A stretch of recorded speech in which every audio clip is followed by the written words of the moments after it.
खाना क्या खाया? આપણે જે નવ તત્વનો આપણે અભ્યાસ કર્યો, એમાં જે સંવર તત્વ આવે છે એ સંવર તત્વમાં આ 12 ભાવનાઓ આવે છે કે ભાવનાને જ બીજું કહેવાય અનુપ્રેક્ષા. એ પણ ભાવનાનું જ એક નામ છે. એટલે અનુપ્રેક્ષા એટલે અનુ પ્લસ પ્રેક્ષા, એટલે અનુ એટલે અનુસરવું અને પ્રેક્ષા એટલે જોવું અથવા જાણવું. તો આ અનુપ્રેક્ષાઓ અથવા તો ભાવનાઓ 12 પ્રકારની છે અને સ્પેશિયલી આપણને વૈરાગ્ય પ્રાપ્ત કરવા માટે આ 12 અનુપ્રેક્ષાઓ આપેલી છે અથવા તો 12 ભાવનાઓ આપેલી છે. અને કઈ કઈ છે આપણે એક વખત પાછું નામ બોલી જઈએ. અનિત્ય, અશરણ ભાવના, અનિત્ય ભાવના, અશરણ ભાવના, સંસાર ભાવના, એકત્વ ભાવના, અન્યત્વ ભાવના, અશુચિ ભાવના, એક 6 એનો આપણો એક આવે. અને પછી આશ્રવ ભાવના, સંવર ભાવના, નિર્જરા ભાવના, લોક ભાવના, બોધિ દુર્લભ ભાવના અને ધર્મ સાક્ષાત ભાવના. એમ ટોટલ 12 પ્રકારની ભાવનાઓ છે. એમાંથી આપણે ગયા વખતે પહેલી બે ભાવનાઓ આપણે લીધેલી, જે કે અનિત્ય ભાવના અને અશરણ ભાવના. એટલે મેં કીધું બેસિકલી આ ભાવના એટલે ચિંતન કરવાનું છે. અને શેના માટે ચિંતન કરવાનું છે કે આપણે જે આ સંસાર પ્રત્યે, જે વિષયો પ્રત્યે જે ભોગ બુદ્ધિ છે, એનાથી આપણે વૈરાગ્ય તરફ આપણે વળીએ, એના માટે આ 12 પ્રકારની ભાવનાઓ આપેલી છે. તો પહેલી ભાવના અનિત્ય, કે આપણે આજે દરેક ચીજમાં જે મમત્વ એકત્વ ભાવ કરીએ છીએ, કે આપણને એમ થાય છે કે આ કાયમ રહેનારું છે, એવી રીતે આપણે એના એકત્વ ભાવ કરીએ છીએ, મમત્વ ભાવ કરીએ છીએ. પણ આ સંસારમાં દરેક વસ્તુ કેવી છે? અનિત્ય છે, અશાશ્વત છે. ભલે પૈસો હોય, આપણું શરીર હોય, આપણા સ્વજન હોય, કે બીજું કોઈ આપણું કોઈ હોદ્દો હોય, જે પણ છે દરેક ચીજ કેવું છે? આજે છે, કાલે કાયમ માટે એ રહેવાની નથી. કાયમ માટે રહેવાનું હોય તો એકમાત્ર ધર્મ છે, એ જ કાયમ રહેવાનું છે. બાકી કોઈ પણ ચીજ કાયમ રહેવાની નથી. અને એ જે એવું કીધું છે શાસ્ત્રમાં કે એ વીજળીના ઝબકારા જેવી છે. તો આ આપણે અનિત્ય ભાવનાનું લાસ્ટ ટાઈમ ડિટેલમાં સમજાતા. પછી બીજી છે અશરણ ભાવના. અશરણ ભાવના એટલે કે સંસારમાં પોતાનું, એટલે આપણા માટે શરણભૂત કોઈ એવી વસ્તુ નથી કે આપણે કાંઈ પણ એવો પ્રોબ્લેમ થાય તો આપણે એનું શરણું લઈએ. સંસારની કોઈ વસ્તુ શરણભૂત નથી. આપણને થાય કે મારી પાસે ખૂબ પૈસો છે, મારા સ્વજનો, મારા દીકરાઓ એટલા બધા ઓબિડિયન્ટ છે, હું આ મારા જે કહું એ કરી આપશે. પણ જ્યારે અમુક વખતે એવી પરિસ્થિતિ ઉત્પન્ન થાય કે ત્યારે આ પૈસો પણ શરણભૂત નથી થતો અને આ આપણા સ્વજન પણ કોઈ શરણભૂત નથી થતા, સ્પેશિયલી કોઈ રોગ વગેરે આવે ત્યારે. તો આ બે ભાવના લીધેલી. પહેલા ભાવનામાં આપણે અનિત્ય ભાવનામાં ભિખારીનું દ્રષ્ટાંત લીધેલું, અને બીજી ભાવનામાં અશરણ ભાવનામાં કે સંસારમાં કોઈનું શરણું નથી, કેવળ ધર્મ એ જ માત્ર શરણભૂત છે. તો એના માટે આપણે અનાથી મુનિનું દ્રષ્ટાંત લીધેલું. તો આ જસ્ટ મેં કીધું 2 મિનિટ આપણે રિવાઇઝ કરી લઈએ. અને ત્રીજી ભાવના છે સંસાર ભાવના. સંસાર ભાવના એટલે આ સંસાર કેવો છે? આપણે જો બધું અનુકૂળ પરિસ્થિતિ હોય, આપણે વ્યવસ્થિત સેટલ થયેલા હોઈએ, ફેમિલી વાઇઝ સેટલ થયેલા હોઈએ, ફિનાન્સ વાઇઝ સેટલ થઈએ, તો આપણે કે બધું વ્યવસ્થિત ચાલે છે. પણ એવું નથી. આ સંસાર કેવું છે? આધિ, વ્યાધિ અને ઉપાધિથી ભરપૂર છે. એટલે આપણને એટલે એનું સ્વરૂપનું ચિંતન કરવું. હમણાં આપણે જે લાગે છે કે સુખ છે, પણ એ સુખાભાસ છે. ક્યારે એ આપણા પરિસ્થિતિઓ અનુકૂળમાંથી પ્રતિકૂળ થઈ જશે એનો આપણને ખ્યાલ નથી આવતો. પરંતુ આપણને આજે આપણે અનાદિકાળથી આપણે ખબર છે કે આપણે આ સંસારમાં ભ્રમણ કરી રહ્યા છીએ 4 ગતિમાં. કઈ છે 4 ગતિ? તો નારકી, તિર્યંચ, મનુષ્ય અને દેવ. આ 4 ગતિમાં એક ગતિમાંથી બીજા ગતિમાં આપણે જઈએ છીએ અને ત્યાં કેટલા દુઃખો સહન કરીએ છીએ. નારકીના દુઃખો તો કોઈ સવાલ જ નથી. એના તો આપણે જે વર્ણન સાંભળીએ તો પણ આપણું આમ રૂવાડા ખડા થઈ જાય કે ક્ષેત્રકૃત એમાં આટલા દુઃખો છે. ક્ષેત્રકૃત એટલે જે નારકીની જે જગ્યા છે ત્યાં કાં જે રહેવાની જગ્યા છે એ કાં તો અત્યંત ગરમી હોય કાં તો અત્યંત ઠંડી હોય. આપણને તો એ થોડી ઠંડી હોય તો એ આપણને સહન ન થાય, ગરમી તો બિલકુલ સહન ન થાય. થોડીક જરાક વરસાદ ઓછો થયો અને તો તરત આપણને ગરમી લાગવા લાગે. એટલે આપણાથી કંઈ સહન નથી થતું અહીંયા આ ગતિમાં. પણ એ જ આપણો આત્મા જ્યારે નરક ગતિમાં હતો ત્યારે કેટલા દુઃખો સહન કર્યા છે કે આમે એક ક્ષેત્રકૃત કરીએ એટલું અંધારું હોય, એટલું બધું એમાં પછી ક્ષેત્રકૃત છે, પછી શું કહેવાય પરમાધામીકૃત એટલા દુઃખો હોય કે પરમાધામીઓ સતત તમને ફિઝિકલી તમને ટોર્ચરિંગ ચાલુ જ હોય. એમનું પીડન તાડન, એનું શરીર પણ વૈકરી હોય નારકીનું કે એક તમે હાથ કાપો પગ કાપો તો પાછું જોઈન થઈ જાય. હમણાં જેવું નથી કે આંગળી કપાઈ ગઈ તો ફ્રીઝમાં મૂકો અને પછી પ્લાસ્ટિક સર્જરી કરાવો. એવું મનુષ્ય જેવું એમનું શરીર નથી. એમનું શરીર કેવું છે? વૈક્રિય શરીર છે. એટલે ઓટોમેટિક મર્ક્યુરી ના આપણે પારો હોય તો અલગ અલગ કરીએ પાછો આમ જોઈન કરીએ તો જોઈન થઈ જાય એવું શરીર હોય છે.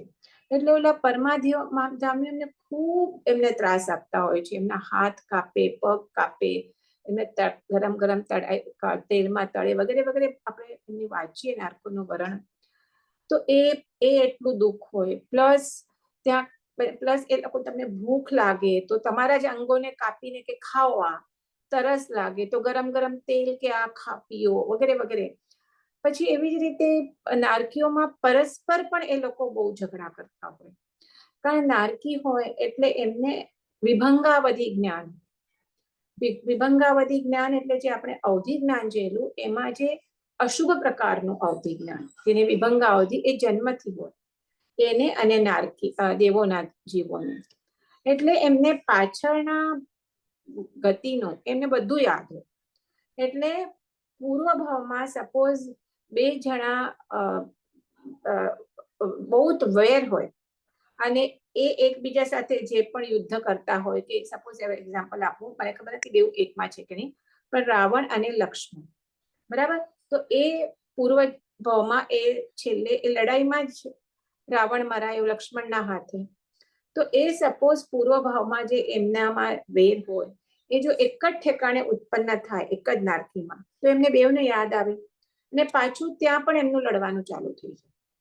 એટલે બેઝિકલી જે નારકના આપણે કહીએ જે વર્ણન આપણે આવે છે તે દુઃખ દુઃખ અને દુઃખ, અને એ પણ કેટલા મોટા આયુષ્ય. તો આવી રીતે આ 4 ગતિના હું તો સંસારના દુઃખો જસ્ટ થોડીક વર્ણન કરું છું કે નારકમાં દુઃખ, તિર્યંજમાં તો આપણા નજર સામે જોઈએ છીએ કે બિચારા કૂતરા, ઘોડા, બળદ વગેરે આપણે જોઈએ તો બિચારા એમને બોલી ના શકે, ભૂખ લાગે, તરસ લાગે, ઠંડી લાગે. આપણે જોઈએ કે આ ઘોડા કે બળદ કે એમના તો કેટલું વજન એમના માલિક એમના ઉપર નાખે ને બધું એમને ઓલું એમની પાસેથી ખેંચાવે, ચાબુકથી મારે વગેરે. અને બીજા એ તો આપણે મોટા પ્રાણીનો કીધું, પણ નાના પણ પ્રાણીઓ આપણે જોઈએ કે એક મોટું તિર્યંચ હોય એ નાના તિર્યંચને ખાતું હોય.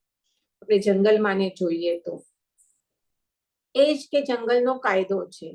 એટલે એમને કઈ લાગે કરે, કૂતરાને વગેરે આપણે ઘણી વખત જોતા હોઈએ વુન્ડેડ હોય બિચારા આમને આમ ફરતા હોય, કોઈ આપણે તો જરાક લાગે તો કોઈ દવા કરે. તો કેટલી બધી એમને તો બિચારાને તિર્યંચને બોલી ના શકે ને કેટલી બધી પીડાઓ હોય. મનુષ્યના દુઃખો જોઈએ તો ખાલી બસ એક દિવસ આપણે મુંબઈ સમાચારનું પહેલું પાનું ખોલ્યું અને દરેક ઠેકાણે અહીંયા મોત, અહીંયા મોત, અહીંયા આગ, અને હમણાં તો કઈ પૂછો જ નહીં. યુદ્ધની યુદ્ધ, કેટલા માણસો મરતા હશે, ક્યાં રેપ થયું, ક્યાં હત્યા થઈ. એટલે હું તો એક્સ્ટ્રીમ કેસીસ કહું છું. પણ જનરલી પણ આપણે કહીએ તો દરેકને કોઈને કાંઈ ફિઝિકલી કે ફિનાન્શિયલી આપણે આધિ વ્યાધિ અને ઉપાધિ કાંઈક ને કાંઈક હોય જ. બહુ ઓછા જણ હોય કે જે શાંતિ કોઈ જાતની એમને ઉપાધિ ના હોય. આજકાલ તો આપણા શારીરિક રોગો પણ કેટલા વધી ગયા છે. આપણે આપણી પત્રિકા ખોલીએ, કચ્છી પત્રિકા, તો કેટલા યંગ મોત થતા હોય છે. તો બેઝિકલી મનુષ્ય ગતિમાં પણ દુઃખોથી ભરપૂર છે.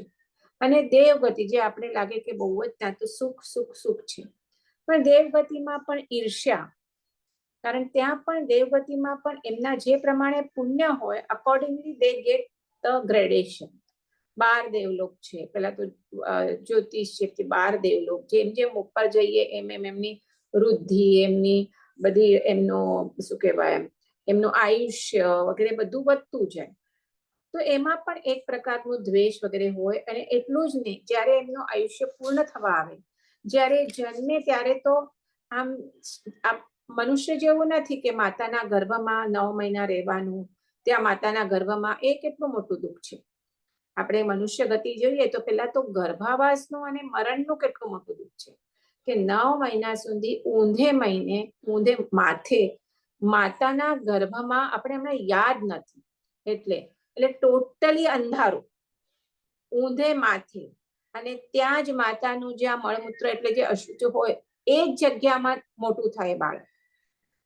એટલે આપણે અશુચિ ભાવના આવશે ત્યારે આપણે આ લઈશું. તો બેઝિકલી કહેવાનો મતલબ એ કે જેવી રીતે મનુષ્ય બોર્ન થાય એવી રીતે નથી હોતું. દેવગતિનો તો જ્યારે તમે દેવ તરીકે ઉત્પન્ન થાવ ગતિમાં, તો જાણે 16 વર્ષનો યુવાન જાણે ઊંઘમાંથી ઉઠ્યો આળસ મરડીને, એવી રીતે ત્યાં ડાયરેક્ટ ત્યાં દેવ તરીકે તમે ઉત્પન્ન થાવ. એટલે એમને જન્મનો દુઃખ નથી, પણ જ્યારે એમનું આયુષ્ય પૂર્ણ થવા આવે, ભલે ગમે એટલા લાંબા આયુષ્ય હોય, ત્યારે 6 મહિના પહેલા એમને ખ્યાલ આવી જાય. એમની ફૂલની માળાઓ કરમાવા લાગે વગેરે. અમુક બધું શાસ્ત્રોમાં વર્ણન છે કે એના ઉપરથી ખબર પડે કે હવે આટલું જે લાંબા ટાઈમથી હું આટલા રિદ્ધિ સિદ્ધિમાં મહાલતો હતો, એ હવે મારી કેવી ગતિ થશે. અને એકદમ જો નીચેની ગતિ હોય, ઘણા વખત એવું કે પૃથ્વીકા વગેરેમાં પણ એ લોકો બહુ જન્મતા હોય, તો એનું દુઃખ એમને બહુ હોય. તમે વિચાર કરો, તમે આટલા વર્ષોથી કોઈ સરસ મજાના ફ્લેટમાં, બંગલોમાં રહેતા હોય, અને તમને કે હવે તમારી 4 દિવસ પછી તમને ઓલા સામેના ઝૂંપડામાં રહેવા જવું છે, તો તમે મેન્ટલી કેવા થઈ જાઓ. તો એવી જ કન્ડિશન દેવગતિના જીવોને હોય. તો આવી રીતે આપણે જોઈએ તો આ ચારેય ગતિઓમાં હજી તમે બહુ ઓછું ડિસ્ક્રાઇબ કર્યું છે. અને તો સંસાર ભાવના તો એવી છે, જેટલું તમે ડિસ્ક્રાઇબ કરવું હોય એટલું કરી શકો. કે બેઝિકલી આપણને જે લાગે છે કે સુખ છે, બધું સારું છે, પણ સુખ નથી, પણ સુખાભાસ છે. આ સંસારમાં દુઃખ 4 ગતિ રૂપ આપણે કહીએ. સંસારમાં પરિભ્રમણ કરતા અનેક દુઃખો આપણે સહન કર્યા છીએ. અને જ્યાં સુધી જ્યાં સુધી આ 4 ગતિમાં ફરતા રહેશું, તો શું થશે? એ દુઃખો સહન કરતા જ રહેશું. મરણનું કેટલું દુઃખ હોય, તમે આખી જિંદગી સારી રીતે કાઢી લો અને છેલ્લે તમે હોસ્પિટલમાં જાઓ. હમણાં જ મેં તમારા નજર સામે જોયું, અને હોસ્પિટલમાં કેવી રીતે તમારું મૃત્યુ થાય. તો આપણે જોઈએ એટલે સંસારમાં કોઈ ખૂણામાં કોઈ એક એવી વસ્તુ નથી કે ત્યાં આંશિક પણ સુખ છે, જે આપણને સુખ લાગે છે. એટલે જે આ થાય છે, આપણે જે પણ આ મળે છે 4 ગતિઓ વગેરે, તે શેનાથી મળે છે? તો કર્મના સંયોગથી. અને આ કર્મનો બંધ કેવી રીતે થાય છે? રાગ અને દ્વેષથી. તમે રાગ કરો કે દ્વેષ કરો, તરત આવીને આજુબાજુના જે કાર્મણ વર્ગણાના પૂતગલાઓ તમારી સાથે ચીટકી જાય, કર્મ તરીકે ચીટકી જાય. તો મૂળ એનું શું છે? રાગ અને દ્વેષ. તો એટલે આ દુઃખનું મૂળ રાગ દ્વેષ છે. એટલે બેઝિકલી જો આ સંસારના દુઃખોથી બચવું હોય તો શું છે? પહેલા તો સૌ પ્રથમ રાગ દ્વેષ આદિ કષાયોનો ક્ષય કરવો અત્યંત જરૂરી છે. તો આવી રીતે આ સંસાર ભાવનાનું વર્ણન બતાવેલું છે. અને એનાથી જો એનો શું ફળ શું છે સંસાર ભાવનાનું? તો ફળ છે કે સંસાર ભાવનાથી સંસાર જો આપણે એ ચિંતવન કરીએ તો આપણે શું થાય? એ આપણે થાય કે ના, મને આ ચતુર્ગતિ રૂપ સંસારમાંથી છૂટવું છે, ઇનફ થયું. મેં ઘણા અનાદિકાળથી ઘણા વર્ષોથી આ એક ગતિમાંથી બીજા ગતિમાં હું ફરી જ રહ્યો છે. હવે મને આ સંસારથી છૂટવું છે, કે જેને આપણે કહીએ નિર્વેદ ભાવના. તો એ નિર્વેદ ભાવના ઉત્પન્ન થાય છે. અને અહીંયા સંસાર ભાવના માટે એક શાસ્ત્રમાં એક્ઝામ્પલ આવે છે મૃગાપુત્રનું. આપણે એકચ્યુઅલી આ મેં જે લઉં છું,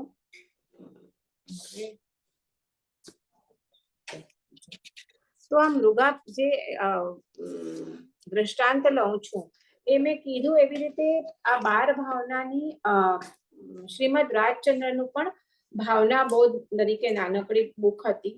અને એમની જે મોક્ષમાળા છે એમાં પણ એમણે આ 12 ભાવના ઉપર એક એટલે એમણે લખ્યું છે અને એમાં એક એક્ઝામ્પલ આપ્યા છે. તો એના પ્રમાણે આપણે લઈએ છીએ. તો આ સંસાર ભાવનાઓનું એમણે એક્ઝામ્પલ લીધું છે મૃગાપુત્રનું. તો મૃગાપુત્ર એટલે એક આપણે કહીએ એક રાજપુત્ર હોય છે. આપ્યું છે રાજાનું નામ ને રાણીનું નામ. મૃગા રાણી એમનો પુત્ર એટલે મૃગાપુત્ર. અને રાજપુત્ર છે એટલે બધા જાતના સુખો હોય. લગ્ન પણ થઈ ગયા છે એટલે પોતાના પત્ની સાથે બધા સુખો ભોગવતો હોય છે અને બસ સારી રીતે એ રહેતો હોય છે. એક વખત એવું બને છે કે એ પોતાના પત્ની સાથે પોતાના રાજમહેલના ગોખમાં, ગોખ એટલે એવી બારીઓ હોય ને આપણે કોઈ પેલેસ જોવા જઈએ તો ઉપર, તો ત્યાં એ બેઠો હોય છે. અને ત્યાં એની નજર બહાર પડે છે. તો ત્યાંથી એક 4 રસ્તા હોય છે, રસ્તા ઉપર પડે છે. તો રસ્તા ઉપર એક જુએ છે કે એક મુનિ, જૈન મુનિ, જૈન નિર્ગ્રંથ મુનિ, જે તપસ્વી છે, એ એકદમ સંયમી છે એવા શાંત રસથી ભરેલા એવા મુનિ ત્યાંથી પસાર થઈ રહ્યા છે. અને એકદમ શાંત તપસ્વી હોય છે. એમને જોઈ અને એની નજર ત્યાં જ ઠરી જાય છે. અને એ એમને જોતા જોતા એ પોતે ચિંતનમાં ચડે છે. એને થાય છે કે મેં એમને આવા એટલે આ વેશને મેં ક્યાંક જોયું છે. અને એ જોતા જોતા એ ચિંતનમાં ચડી જાય અને એને જાતિ સ્મરણ, ત્યાં જાતિ સ્મૃતિ જ્ઞાન થાય છે. જાતિ સ્મૃતિ જ્ઞાન તો હમણાં પણ થાય છે, કારણ મને યાદ નથી આપણે જ્ઞાન લીધું ત્યારે મને લાગે છે આ હું રહી ગયું હતું ટોપિક લેવાનું, કે જે આપણે મતિ જ્ઞાન લીધેલું યાદ છે કોઈને? જ્ઞાનના પ્રકાર હર્ષ યાદ છે તને? મતિ જ્ઞાન, શ્રુત જ્ઞાન, શબ્દી જ્ઞાન, મનપર્યાય જ્ઞાન અને કેવળ જ્ઞાન. તો આમાં જે મતિ જ્ઞાન સૌથી પ્રથમ જ્ઞાન છે, એના જે પ્રકાર હતા અવગ્રહ, ઈહા, ધારણા, ધ્યાન, અપાય, તો એ આ જાતિ સ્મૃતિનો એક પ્રકાર છે. આ મતિ જ્ઞાન મારું એકચ્યુઅલી એ આખું પોર્શન રહી ગયું છે, આપણે ક્યારેક લઈ લઈશું. એટલે મતિ જ્ઞાન આપણે હમણાં કહીએ કે મતિ અને શ્રુત જ્ઞાન જ છે. હમણાં બીજા 3 જ્ઞાનના ભરત ક્ષેત્રમાં પંચમ કાળમાં નથી. પણ આ જાતિ સ્મૃતિ જ્ઞાન આ મતિ જ્ઞાનનો જ ભેદ છે.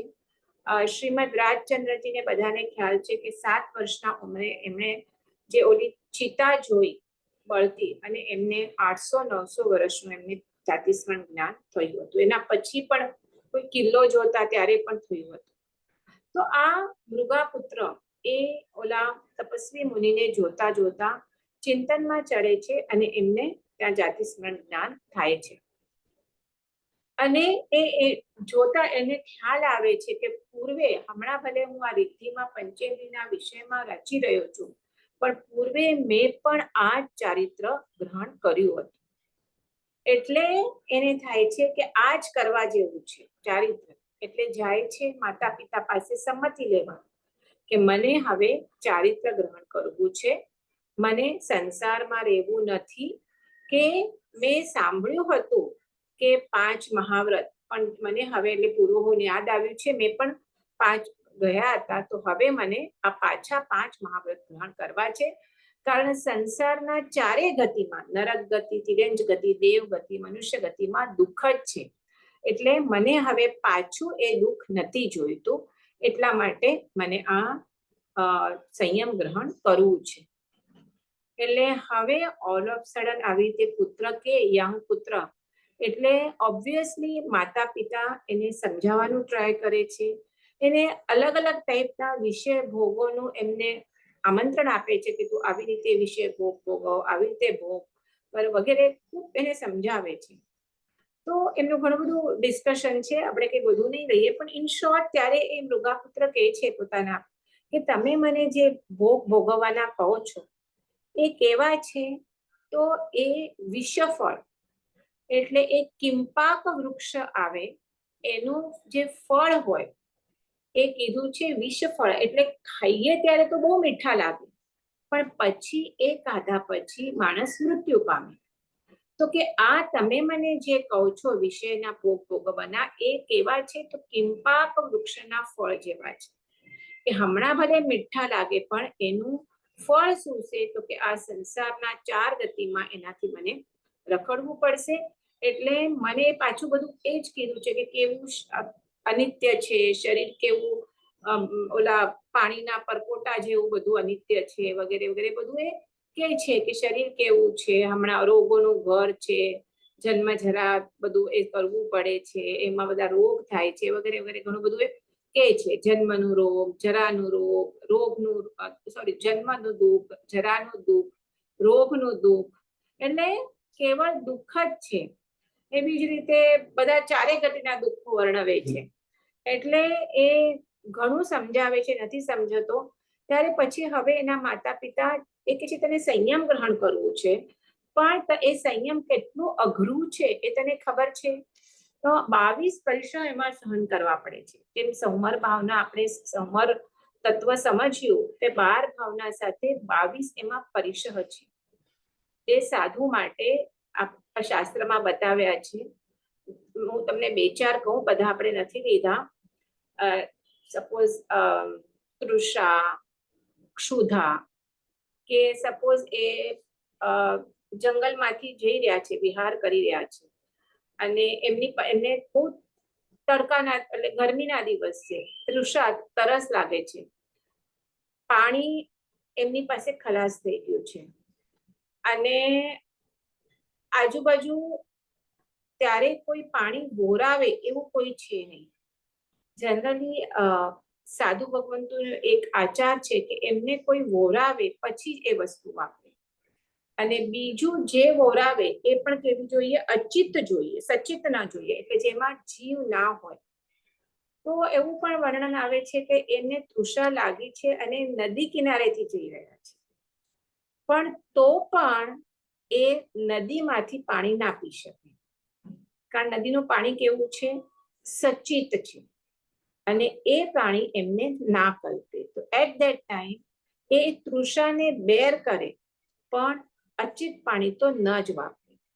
એવી રીતે ક્ષુધા છે, ઠંડી છે, ગરમી છે, એટલે આ તો હું તમને બેઝિક કહું છું બધી.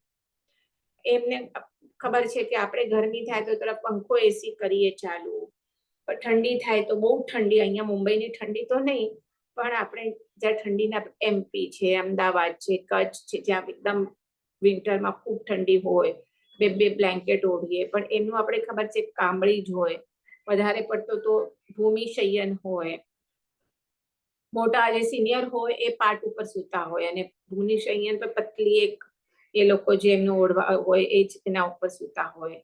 પછી એટલે ઠંડી ગરમી એ પરિસહ, ડાસ મચ્છરના પરિસહ, વિહારમાં હોય ક્યાં કેવા ઠેકાણે સ્કૂલ્સમાં ઘણા બધા અલગ અલગ જાતના પરિસહ વર્ણવેલા છે અહીંયા.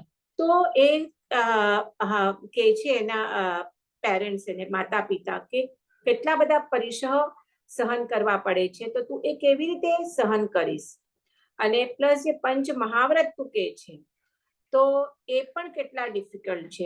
અહિંસાનું વર્ણન કરવા, અહિંસા, સત્ય, પછી અદત્તા દાન, અદત્ત ન આપેલું કોઈને, મેં કીધું હમણાં એમ પાણી જો કોઈ બોરાવે તો જ લઈ શકે, કે સળી પણ નાની જોતી હોય દાંત કોતરવાની પાસે પડી, પણ જ્યારે કોઈ વોરાવે તે જ તો જ એ લઈ શકે. એટલે એ અદત્તા દાન, બ્રહ્મચર્ય ઇઝ વેરી ડિફિકલ્ટ. પછી બધું અપરિગ્રહ, કે બધાનું જ ચીજોનું શું કરવાનું, આ કોઈ જાતનું ધન, ધાન્ય, દાસ કોઈ જાતનો પરિગ્રહ કરવો નહીં.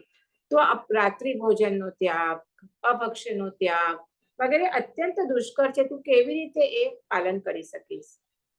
એટલે એ બધું કે છે. પછી કે છે કે સપોઝ તું માંદો પડે, આ છે હવે તો આપણે બધા તરત ઇમિડિયેટલી ડોક્ટર્સની ને બધી ચિકિત્સા કરાવીએ છીએ, પણ પહેલાના જમાના કદાચ હશે એવું, it must be difficult to get વૈદ ઓર વોટેવર. તો કે ત્યાં તને કોણ તારી સારવાર કરશે?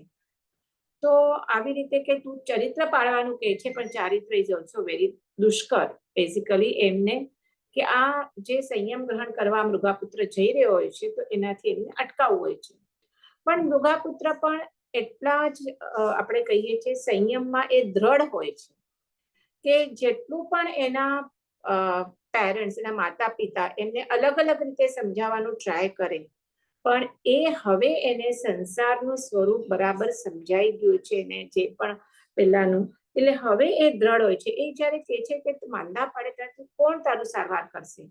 તો ત્યારે આ મૃગાપુત્ર જવાબ આપે છે કે જે મૃગ એટલે હરણ, જે જંગલમાં વિચરતું હોય, એ જયારે માંદો પડે, બરાબર છે, તો એને એટલે અટવીમાં જે મૃગ ફરે, એ જયારે માંદો પડે તો એનું કોણ વૈદું કરે છે? એટલે એને કોણ દવા આપે છે?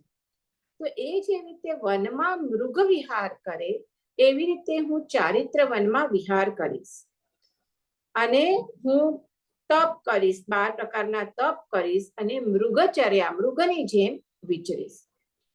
એટલે કે મૃગને કોણ ઔષધ આપે, કોણ એને આનંદ ને શાંતિ આપે છે, આહાર અને જળ કોણ આપે છે, પણ બધું એને મળી રહે છે, બરાબર છે. તો એને જયારે એ માંદો હોય છે ત્યારે બરાબર છે, પણ થોડો સાજો થઈ જાય તો પાછો સરોવરમાં જાય, ત્યાંથી પાણી પીએ, જંગલમાં જે ઘાસ વગેરે હોય એ ખાય. તો એવી રીતે હું પણ મૃગચર્યા આચરીશ.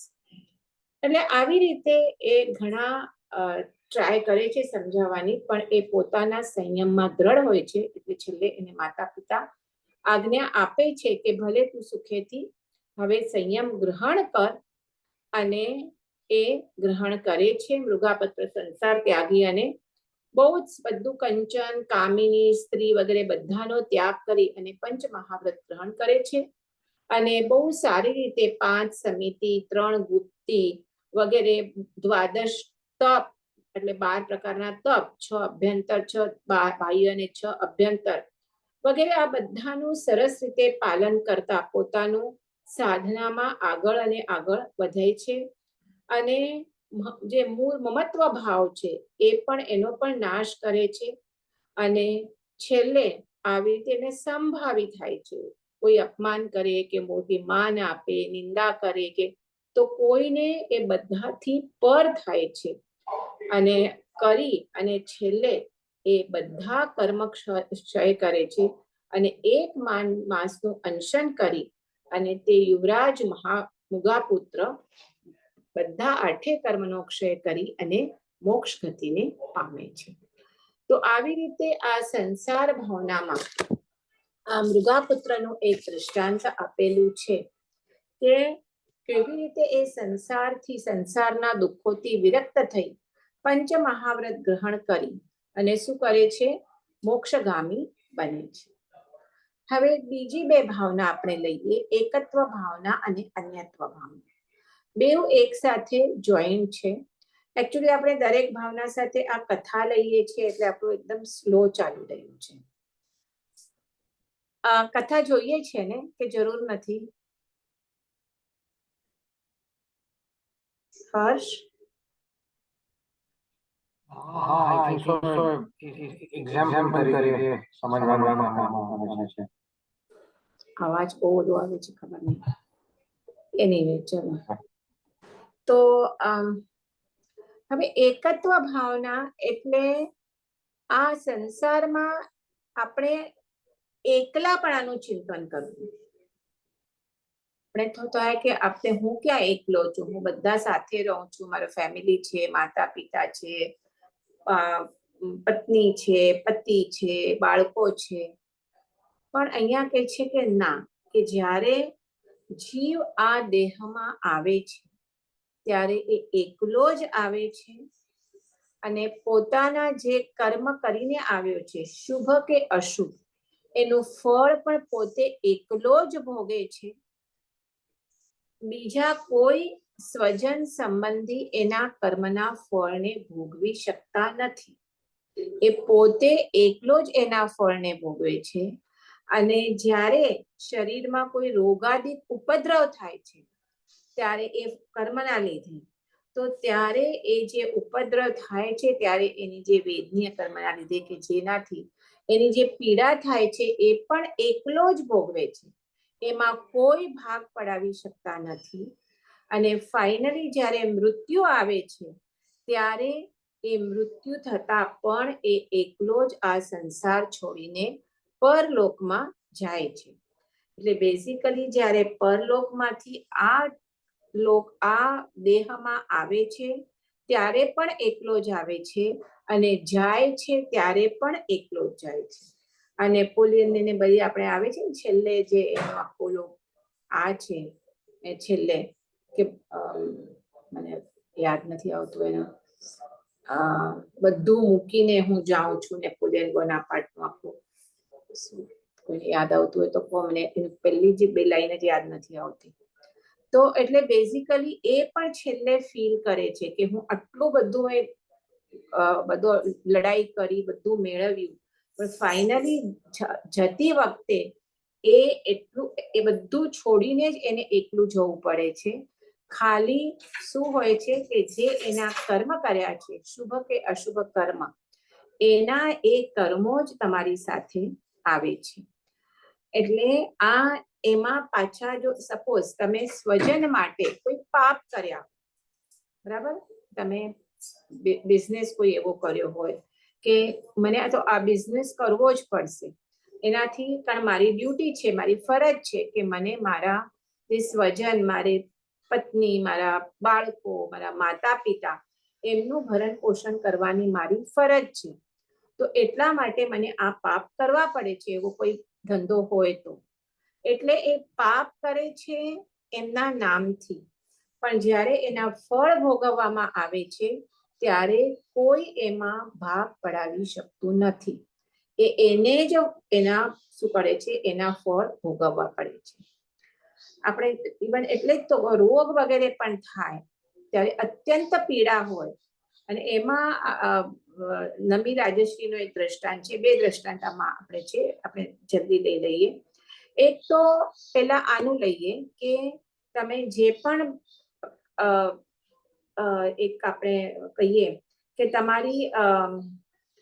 તમારા ફેમિલીના આજીવિકા માટે તમે જે પણ ધંધો કે જે પણ કરતા હો, એમાં જે પાપ કરો એના ફળ તમને એકલા જ ભોગવવા પડે. અને એની કથા આપણે જોઈએ તો વાલ્મીકી ઋષિ, જે પેલા વાલિયો નામે લૂંટારો હતો, આ ખબર હશે તમને, અને પછી એ વાલ્મીકી ઋષિ બને છે. તો એની સ્ટોરી ખબર છે ને, કે એ લૂંટારો હતો, જંગલમાંથી જે કોઈ આવે જાય એને શું કરે, લૂંટી લે, કદાચ મારી પણ નાખતો હશે, અને એના પાસેથી જે ધન હોય એ લઈ લે. કોના માટે? પોતાના અંદર એની અટવીમાં એની જે પણ પલ્લી હશે ત્યાં એના ફેમિલી માટે એ આ કરતો હોય છે. ઓફકોર્સ પોતા માટે અને પોતાના ફેમિલી બધા માટે. હવે એક વખત એવું થાય છે કે એ ત્યાંથી નારદ મુનિ પસાર થતા હોય છે, અને એ નારદ મુનિને પકડી લે છે અને કહે છે કે તારી પાસે જે પણ હોય મને આપી દે. ને ખબર નહીં આ નારદ મુનિ છે. હવે એમની પાસે શું હોય, ઓલું એમનો શું કહેવાય તંબુરો કે એ હોય, ને શું રામ નારાયણ નારાયણ આખો વખત બોલતા હોય. તો મારી પાસે કાંઈ નથી. તો કે ના, તું મને નથી કહેતો, કે મને આપને આપ. પછી ત્યારે નારદ મુનિ એને સમજાવે છે કે તું જે આ ધંધો કરી રહ્યો છે, ચોરી લૂંટારાનો, એ શેના માટે કરી રહ્યો છે? કે ના કરું તો હું મારા છોકરાઓનું, મારા બૈરીનું શેનાથી પેટ ભરું? તો કે એના માટે તું આ પાપનો ધંધો કરે છે, પણ તને એટલી તો ખબર પડે છે ને કે તું જે પાપ કરે છે તો એનું ફળ તો કઈ તને સારું તો નથી જ મળવાનું. એ પાપનું ફળ તો તને દુર્ગતિ જ મળશે. તો એ તું જેના માટે કરી રહ્યો છે એ તારા પાપના ફળમાં ભાગીદાર બનવાના છે જેના માટે તું આ કરી રહ્યો છે? તો કે ઓબ્વિયસલી બને જ ને ભાગીદાર. જે હું કરું છું પાપ એમના માટે તો કરી રહ્યો છું. કે ના, એનું ફળ તને એકલાને જ ભોગવવો પડશે. નારદ મુનિ કહે છે કે નહીં, એ લોકો પણ મારા ભાગીદાર થશે. તો કે છે એક કામ કર, તું જઈને એમને પૂછી આવ. તો કે તમે તો મને ફસાવો છો, હું પૂછવા જાઉં તો તમે અહીંયાથી ભાગી જશો. તો કે ના, તું મને એક કામ કર, તારી પાસે દોરડું છે, આ ઝાડ સાથે મને બાંધી લે, એટલે હું ક્યાં ભાગીશ નહીં. અને પછી તું ઘરે જા અને પૂછી આવ. બોલો વાલીઓ લૂંટારો કે છે ભલે. ત્યાં નારદ મુનિને બાંધે છે. બધાને સ્ટોરી ખબર છે તો કન્ટિન્યુ ના કરો. કોઈને નથી ખબર? મને નથી ખબર. ઓકે, તો આ જાય છે ઘરે અને પૂછે છે, કારણ આ સ્ટોરી ક્વાઇટ ફેમસ છે એટલા માટે મને કદાચ ખબર હોય તો એ પૂછે છે સ્ત્રી અને એ લોકોને કે હું આ બધા જે પાપ, આ બધા લોકોને મારું છું, લૂંટું છું, એનું પાપ તો મને લાગશે જ. તો એ પાપના ફળમાં તમે ભાગીદાર છો ને? તો કે ના, અમે શેના માટે ભાગીદાર થઈએ? તો કે કેમ, તમારા માટે તો કરું છું આ. તો કે તમારી ફરજ છે કે અમારું પેટ ભરવાનું. હવે એ તમે કેવી રીતે કરો એ તમારા ઉપર છે. સારી રસ્તાથી કરો કે આવી રીતે ચોર લૂંટારાથી કરો, ચોરી કરીને કરો, એ that is not our lookout. એટલે એને ખ્યાલ આવી જાય છે. પાછો આવે છે નારદ મુનિ પાસે અને કહે છે તમારી વાત સાચી છે. અને ત્યારે એનું હૃદય પરિવર્તન થાય છે અને એ લૂંટનો ધંધો છોડી દે છે. અને એ જ વાલીઓ લૂંટારો, એટલે આપણે શોર્ટમાં કર્યા સ્ટોરી, જે વાલ્મીકી ઋષિ રામાયણમાં જે પ્રસિદ્ધ હતા એ જ આગળ વાલ્મીકી ઋષિ બને છે. કે એટલે બેઝિકલી આપણે એકત્વ ભાવના કહેવાનું એ જ છે કે તું એકલો આવ્યો છે, જે પણ તું શુભાશુભ કર્મ કરીશ એનું ફળ તને એકલાને જ ભોગવવાનું છે, એમાં કોઈ ભાગ પડાવી શકશે નહીં. અને એમાં નમી રાજશ્રીનો પણ દ્રષ્ટાંત આવે છે કે જે અનાથી મુનિ ટાઈપ જ છે, કે રાજા છે નમી રાજશ્રી, અને એક વખત એને એવો દાહજ્વર ઉપડે છે. દાહજ્વર એટલે આખા શરીરમાં બળતરા બળતરા ઉપડે છે, સહન નથી થઈ શકતી. રાજા છે એટલે ઘણા મોટા મોટા વૈદ્યોને બોલાવે છે, બધું કરે છે, ઉપચાર પણ વધતો જ જાય છે. તો એક કોઈ આવે છે વૈદ અને એમને કહે છે કેવા ટાઈપનું ચંદન કોઈ કીધું છે, એનો લેપ તમે શરીરમાં કરો તો ચંદન શીતળ, અને સ્પેશિયલ કોઈ ચંદનનું નામ પણ આપેલું છે, એનું તમે શું કરો, એમને લેપ કરો તો એનાથી એમને શું થશે, શાંતિ મળશે. તો હવે એમની ઘણી બધી રાણીઓ હોય છે. રાજાની તો ત્યારે એવું તો ના હોય, એક રાણી હોય, ઘણી બધી રાણીઓ હોય છે. તો એ પોતાના પતિ આટલો દુઃખમાં હોય તો એમનાથી તો ના જોવું જાય. તો જેવું એ કે છે કે આ મલયગીરી ચંદન નામ આપ્યું છે, મલયગીરી ચંદનનું વિલેપન કરું. એટલે બધી રાણીઓ જાતે ચંદન ઘસવા માટે બેસી જાય કે મેં કરીને અમારા પતિદેવને અમે સાતા પહોંચાડી. હવે રાણીઓ છે તો હાથમાં તો કેટલા બધા કંકણ હોય, કંકણ એટલે બંગડી, અને ચંદન ઘસવા બેસે. ઘસે એટલે આમ બે હાથથી ઘસે ને તો શું થાય, મારા હાથમાં તો એક જ બંગડી છે, બે બંગડી પહેરીને બતાવું તમને. આ બંગડી કરું અને હું આમ કરું, આમ કરું, આ હાથમાં કરીને તો શું થાય, આ બંગડી એકબીજા સાથે ભટકાય. મારી બે જ બંગડી છે પણ આટલી 8-10 બંગડીઓ હોય તો બધી એકબીજા સાથે ભટકાય તો શું થાય, અવાજ થાય. તો કેટલો બધો અવાજ થવા લાગે છે. ઘોંઘાટ, એટલે સ્પેશિયલી ઘોંઘાટ તો ન કહેવાય, પણ જ્યારે માણસને બહુ પીડા હોય ને ત્યારે કોઈ થોડો પણ અવાજ કરે તો એના માટે ઘોંઘાટ લાગે. તો એનાથી રાજાથી સહન નથી થતું કે એક મને આ શેનો ઘોંઘાટ છે, સેવકોને પૂછે છે કે એક તો મારાથી અહીંયા આટલી બધી પીડા છે અને એમાં પાછું આ શેનો અવાજ ઘોંઘાટ આટલો થાય છે. તો કે છે સેવકો કે ભાઈ તમારા માટે તમારી રાણીઓ આ ચંદન, મલયગીરી ચંદન ઘસે છે, તો કે બંધ કરી દો બધું. એટલે પછી રાણીઓ શું કરે છે, બધી બંગડીઓ ઉતારે છે, કેવળ એક એક સૌભાગ્યનું ચિહ્ન તરીકે એક એક બંગડી રાખે છે અને પાછું ઘસવાનું કામ ચાલુ કરે છે. ઘોંઘાટ બંધ થઈ જાય છે. તો પાછો રાજા પૂછે છે કે શું ચંદન ઘસવાનું બંધ કરી દીધું? તો કે ના ના, ચંદન તો ઘસીએ છીએ પણ હવે એક એક જ બંગડી રાખી છે. તો ત્યારે આ રાજા ચિંતનમાં ચડે છે કે જ્યાં બે છે ત્યાં ઘોંઘાટ છે. બે એટલે એક થી વધારે, બે કે વધારે, ત્યાં ઘોંઘાટ છે, ત્યાં બંધન છે, ત્યાં અશાંતિ છે. એટલે અને જ્યાં એક જ છે ત્યાં અશાંતિ નથી. એટલે એ ચિંતનમાં ચડે છે અને એ મનમાં ત્યારે વિચાર કરે છે કે જો હું આ વ્યાધિથી બચીશ તો હું આ એકત્વ સ્વીકારીશ, એટલે આ સંસારનો ત્યાગ કરીને દીક્ષા લઈશ. ને આવું મનમાં વિચારતા વિચારતા એ સંકલ્પ કરતા કરતા એને શું થાય છે, એની આંખ નીચાઈ જાય છે અને કેટલા દિવસ પછી શાંતિથી ઊંઘ આવી જાય છે. બીજા દિવસે સવારના એ કહે છે કે મને, અને એને સારું થઈ જાય છે અને એ કહે છે, બધાને પણ સારું લાગે છે કે આ સારો થઈ, કેટલા દિવસ પછી શાંતિથી ઊંઘ કરી, તો કે મેં આવો સંકલ્પ કર્યો છે અને હવે મને દીક્ષા લેવી છે. એટલે પહેલા તો ઓબ્વિયસલી બધા ના જ પાડે, તો ત્યારે પણ એ તો હવે મક્કમ હોય છે. એટલે ત્યારે નમી રાજેશ્રીની પરીક્ષા કરવા માટે દેવલોકમાંથી ઇન્દ્ર બ્રાહ્મણનું રૂપ આવે છે લઈને, અને ઘણા બધા એના ક્વેશ્ચન આન્સર છે. ઉત્તરાધન સૂત્રમાં આખો નમી રાજેશ્રીનો એક ચેપ્ટર આપેલું છે કે એ ઘણા કે એ કહે છે કે તમે દીક્ષા લેવા જાઓ છો, પણ પેલા તમારું શું છે ફરજ છે કે બધાને તમે આ કરી જાય. મિથિલા નગરી હોય છે નામ, અને આ બે કથાનો યોગમાં નમી રાજેશ્રી આની સ્ટોરી પણ કીધેલી છે. તો એ બધાનું તમે સરખી રીતે કરી જાઓ, અને ઘણા બધા ક્વેશ્ચન હશે. પણ એ કહે છે કે હવે કોઈ મારું છે જ નહીં મારી આ પત્ની કે સ્વજન મારા નથી, નહીં આ મિથિલા નગરી મારી છે, કોઈ મારું નથી, હું માત્ર એકલો છું અને મને મારા એકલાનું કલ્યાણ કરવું છે.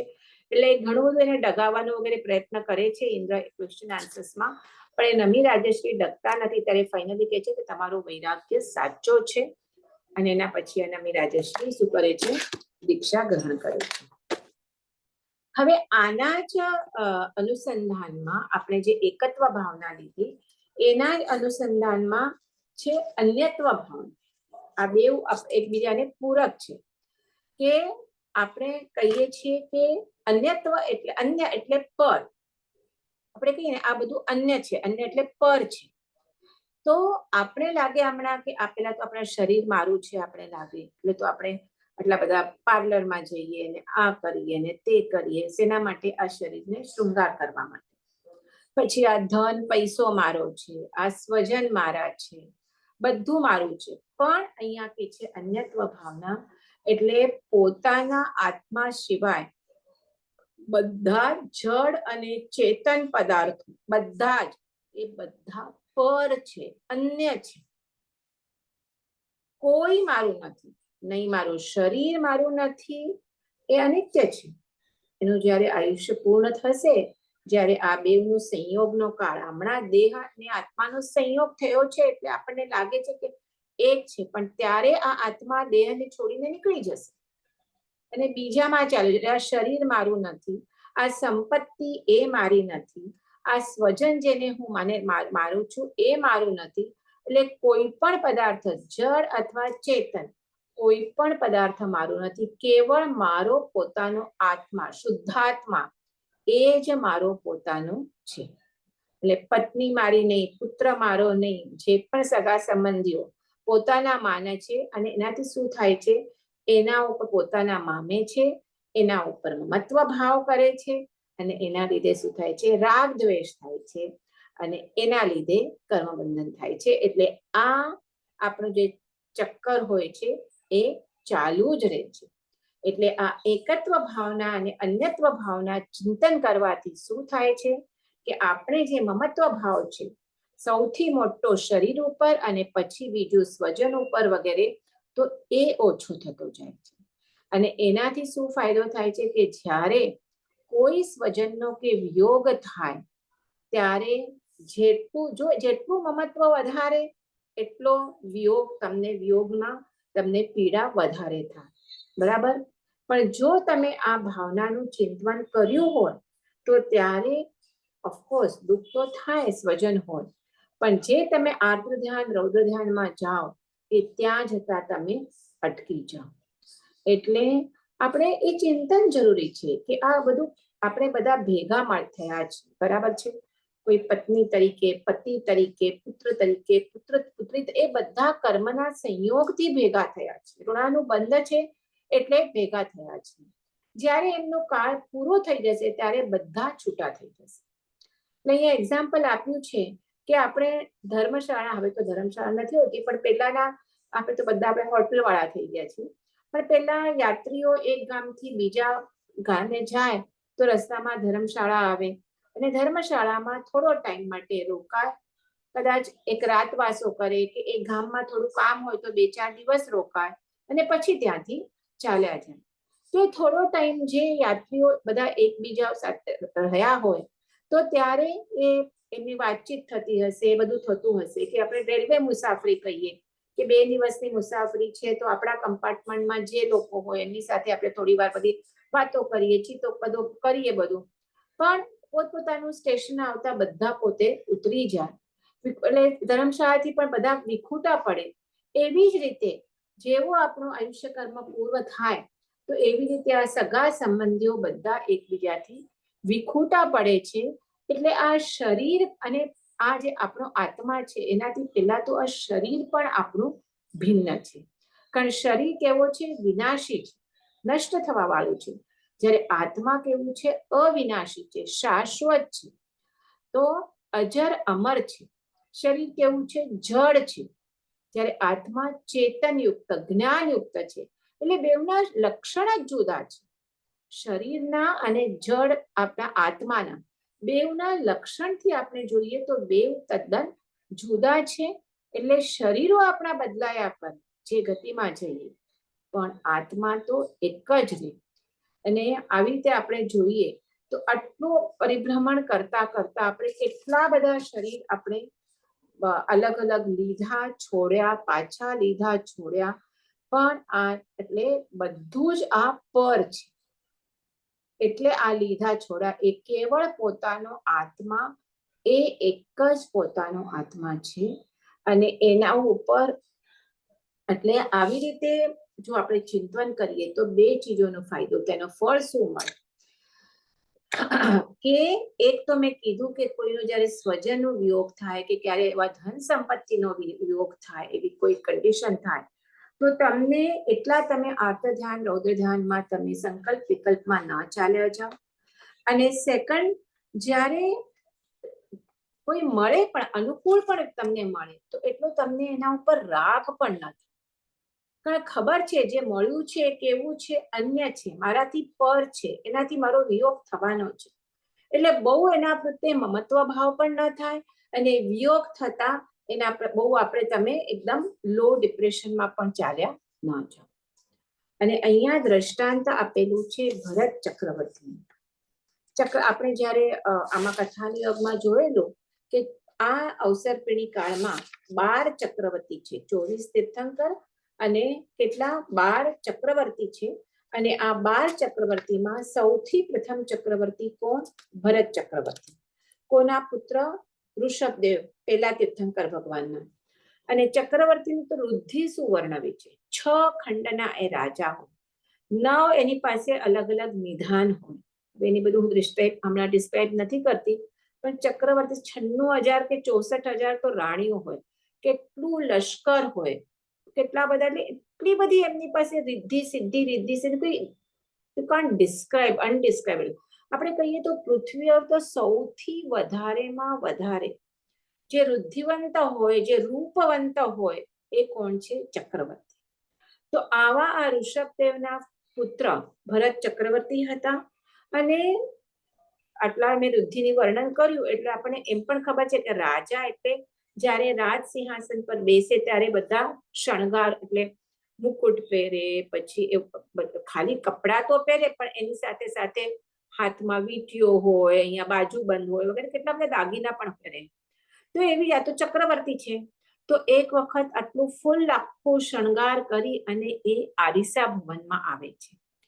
આરીસા ભુવન એટલે ખબર ને કે ભુવનમાં એટલે આખું વિભૂષિત થઈ અને એક સિંહાસન ઉપર બેસે છે. અને સરસ મજાને બધા વાદ્ય સંગીત વગેરે વાજી રહ્યા હોય છે અને ફૂલ આખા એને ડ્રેસઅપ થયેલા હોય છે.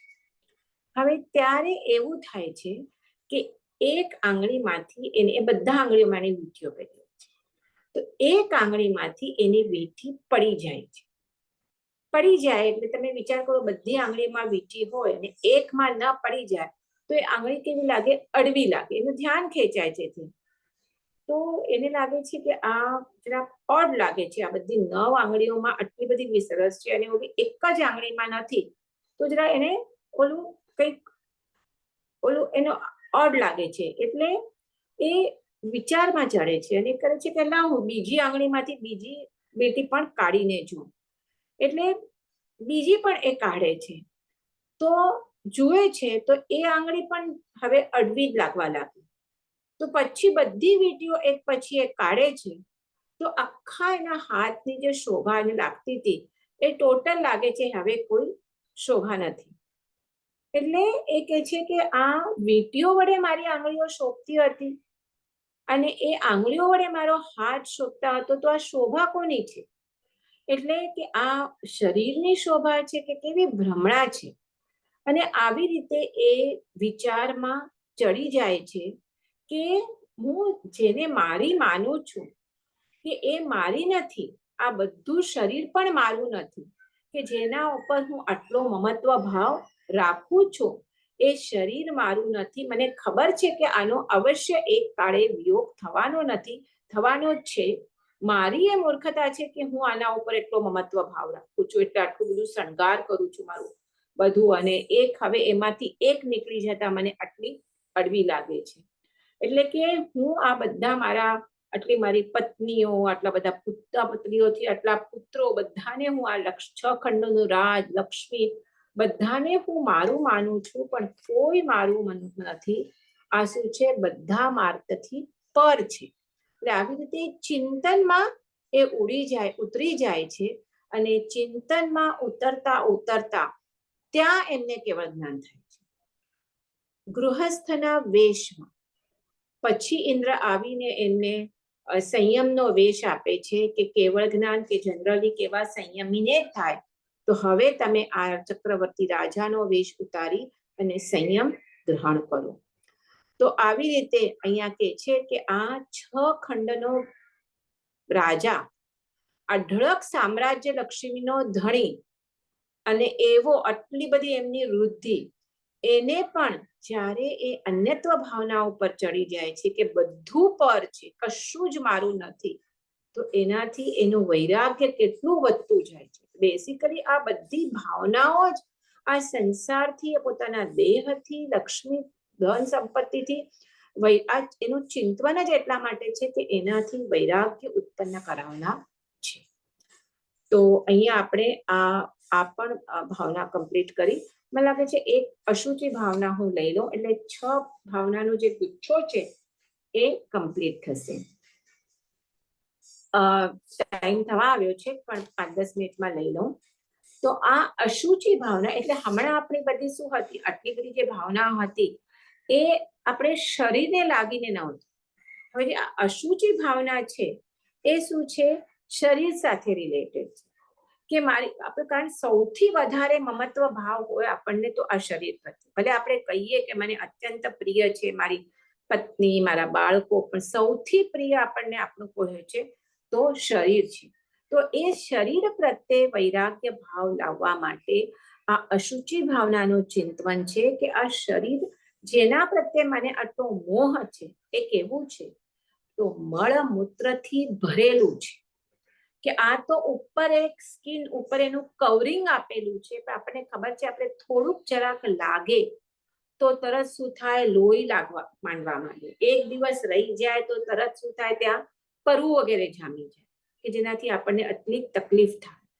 પછી આપણને ખબર છે કે કન્ટિન્યુઅસ આ શરીરમાંથી આપણે પરસેવો વગેરે કન્ટિન્યુઅસ એનાથી અશુચિ બહાર નીકળતી જ રહે. જેમ કે નળમાંથી કેમ પાણી નીકળતી રહે, એવી રીતે શરીરમાંથી પસીનો નીકળે, મળમૂત્ર નીકળે, પછી મેલ, એ બધું આ ત્યાંથી આ શરીરમાંથી જ નીકળે છે, બહારથી નથી આવતું.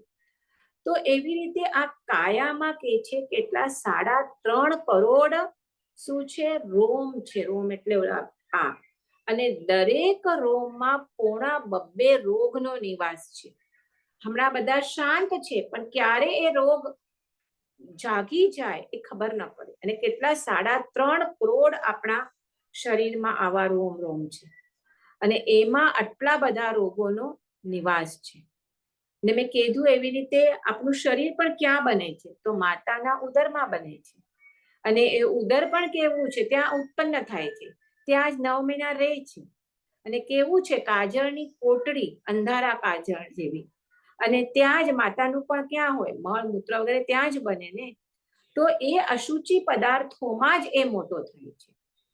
એટલે આ શરીરનું જે ઉત્પત્તિ સ્થાન છે એ પણ અશુચિ ભરેલું છે. એ કાયા આપણી છે એ પણ અશુચિમય છે. અને કેવી છે કાયા? આપણે કોઈ એકદમ સરસ રસમય ગમે એટલું સારામાં સારો પદાર્થને આપણે આરોગીએ, પણ થોડા જ વખતમાં એ કાયા એને અશુચિમય બનાવી દે છે. હવે સપોઝ આપણે કોઈ બહુ જ સારી વસ્તુ, આપણે તમને જે ગમતું હોય તમે મનમાં વિચાર કરો, એ તમે આરોગી આનાથી, અને કાંઈક તમને એ ન પચ્યું કે કાંઈક થયું, કે સપોઝ ફૂડ પોઈઝનિંગ થયું અને તમે વોમિટ કરો, જસ્ટ એક 2 કે 5 મિનિટ પહેલા તમે એ વસ્તુ એકદમ પ્રેમથી આરોગી, પણ વોમિટ થતા એ વસ્તુ એટલો ટાઈમમાં તો ડાયજેસ્ટ થાય નહીં, એટલે બહાર નીકળે ત્યારે તમને એ વસ્તુ તરફ જોવાનું પણ ગમતું નથી. ઇમિજિએટ, એટલે કે તમે શુચિ, એટલી સારી રીતે વસ્તુ ગ્રહણ કરી, એ તમારા તમે જ્યારે ગ્રહણ કરો છો તરત એ અશુચિમય બની જાય છે. એટલે બેઝિકલી કહેવાનું એ કે આ આખું શરીર જેના ઉપર આપણે મમત્વ ભાવ છે એ કેવું છે? અશુચિમય છે. એટલે આ ભાવના વિચારતા આપણે જે આ શરીર ઉપર જે આપણો મમત્વ ભાવ છે એ શું થાય? એ તૂટે છે ચિંતન કરવાથી. અને સદા માટે આ શરીરનો નાશ કરવાનું, કે હું શરીર રહિત એવી અવસ્થા પ્રાપ્ત કરું, એટલે બેઝિકલી જન્મનો જ અંત લાવવાની ઈચ્છા થાય છે. અને એના પ્રત્યે આપણા હવે વલણ થાય છે. એટલે અહીંયા એ અશુચિ ભાવના છે. અને એના દ્રષ્ટાંત છે સનત કુમાર ચક્રવર્તી. આજે 12 ચક્રવર્તી, એમાં પહેલા ચક્રવર્તી હતા ભરત ચક્રવર્તી, અને પછી છે એ કેટલામાં મને એનું એક્ઝેક્ટ નંબર વાઇઝ યાદ નથી, પણ એ 12 ચક્રવર્તીમાંથી એક ચક્રવર્તી હોય છે સનત ચક્રવર્તી. હવે મેં પહેલા હમણાં જ કીધું એ રીતે ચક્રવર્તી એટલે પૃથ્વી ઉપર ત્યાં જે પણ હોય એમાં સૌથી વધારે હેન્ડસમ, રૂપવાન. અને એમાં પણ આ સનત ચક્રવર્તીનો રૂપ તો કઈ ઓર જ હોય છે. તો હવે એવું થાય છે કે ઇન્દ્ર સભામાં ત્યાં ઘણી વખત એ લોકો પણ સભા હોય જેમાં આપણી હોય, તો ત્યાં ડિસ્કશન ચાલુ થાય કે આવી રીતે મનુષ્ય લોકમાં આ સનત ચક્રવર્તી કરીને છે અને એ અત્યંત રૂપવાન છે. તો બે દેવોને એ પટતું નથી કે રૂપવાન તો આપણે દેવો કહેવાય, કે આપણા પાસે આ મનુષ્યને શું રૂપ પડે? તો એ જે પણ વર્ણન કરે કે ના, એ સનત ચક્રવર્તી તો બહુ જ રૂપવાન છે. તો દેવો કે છે અચ્છા, અમને એની પરીક્ષા લેવા દો. એમનામાં તો વૈક્રિય લબ્ધિ હોય, તરત બ્રાહ્મણનું રૂપ લે છે અને જાય છે સનત કુમારના મહેલમાં. તો એ જ્યારે જાય છે ત્યારે સનત કુમાર એ પોતાનું અંગ મર્દન વગેરે કરી રહ્યા છે. ચક્રવર્તી છે એટલે પેલા સરસ મજાનું સુશોભિત નહીં, શું કહેવાય, સુગંધી દ્રવ્યોથી માલિશ વગેરે, મસાજ, સ્પા કહીએ ને આપણે આજના જમાનામાં જે એકદમ સારામાં સારું સ્પા, તો એ બધી પ્રોસિજરમાં એ કરતા હોય છે. એટલે સુગંધી મર્દન વગેરે, એનું મસાજ, પછી જે પણ હોય, પછી સુગંધી દ્રવ્યોથી નાવાનું વગેરે. ચક્રવર્તી છે ઉત્તમમાં ઉત્તમ જે હોય એ કરતા રહે. ત્યારે આ બે દેવો બ્રાહ્મણ અહીંયા પહોંચે છે અને જુએ છે એમને. ત્યારે તો એક ખાલી પાંચ્યું જેવું પહેરેલું હોય, કારણ મસાજ વગેરે કરતા હોય છે, પણ એ એવા વેશમાં પણ એ જુએ છે તો કે છે હા સાચી વાત છે, એ બીજા દેવોએ જે એમનું વર્ણન કર્યું છે એ તો એના કરતા પણ આમનું રૂપ વધારે છે. એટલે આમ ડોકું હલાવે છે. તો આ પૂછે છે ચક્રવર્તી કે તમે કેમ મને જોઈને ડોકું હલાવો છો?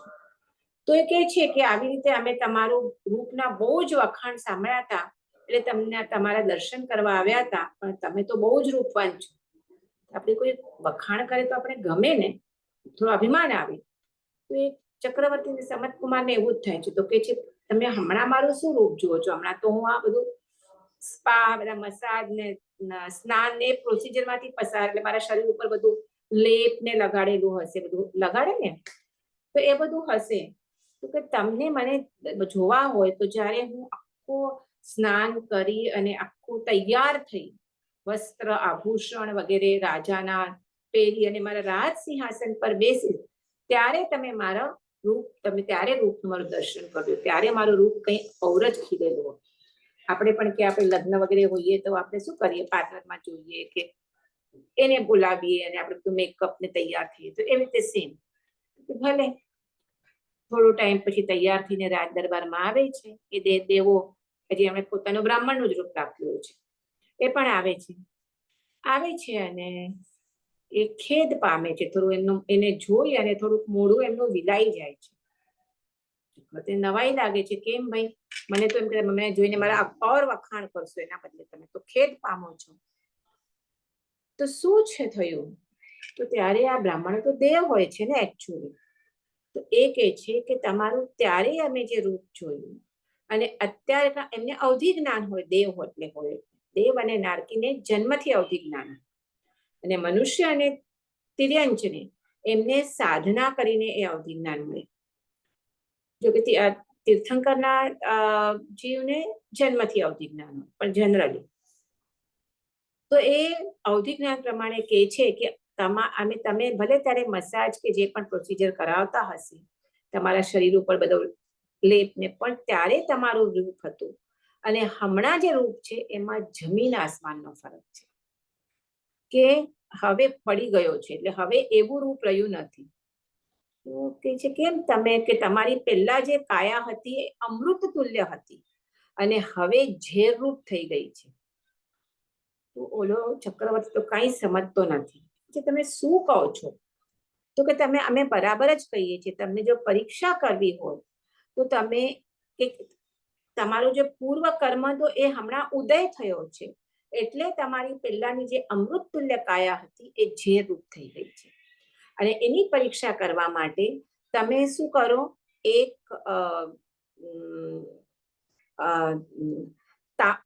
ઓલું વાસણ લઈ આવો, એક મંગાવો, અને એ તમે આ તાંબુલ એટલે પાન ખાય ને તો એમાં થૂકો, અને એના ઉપર જો કોઈ માખી બેસે તો એ તરત મરી જશે, કારણ હવે આખું તમારું શરીર ઝેરમય થઈ ગયું છે, તો એ ઝેરનો ઓલું તમે થૂકશો એ પણ ઝેર વાળું હશે. ચક્રવર્તી છે ભલે, સેવકોને આજ્ઞા કરે છે, મંગાવે છે, થૂકે છે, માખી બેઠે છે ને મરી જાય છે.